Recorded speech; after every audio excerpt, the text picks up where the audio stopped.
Maraming salamat sa iyo, madam. Ito yung mga book ni ma'am kanina. Isang customer lang yan, apat na area lang ang pinuntahan namin. Pero, suwabe ang binigay sa akin ni ma'am. Pakinggan nyo. Natapos na natin yung biyahe.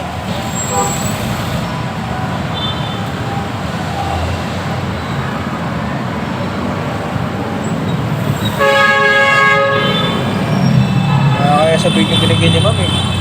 Makagayahin ng iba. Yung sa apat na biyahe namin, itong binigay niya. Papakita walang halong biro to boy.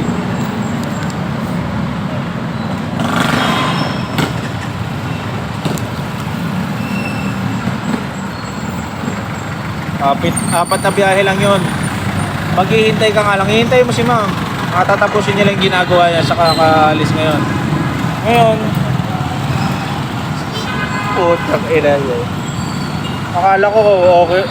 Akala ko masama na yung pagkakabiyahe ko ng tanghali. Medyo maganda pala. Walang kapagod-pagod po eh. Tuto. Apat na biyahe.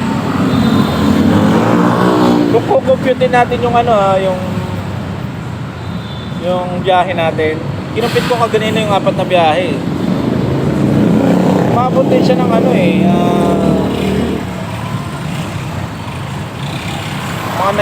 800.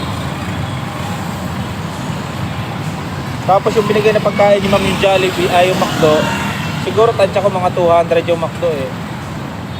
Mga 1,000, nag-tip siya ng 1,000. 1-2 tip niya, 1-2 ah. Walang harong biro yun boy. Mamaya ipapakita ko yung pangalan ni ma'am.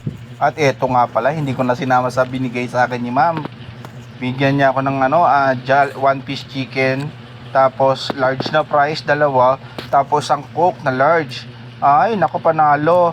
Yung worth ng binili namin ni ma'am, siguro ang total niya nasa 200 plus din. 'Di ba? 2 ang binigay, tapos may 200 na pagkain pa. Wow, suwabe.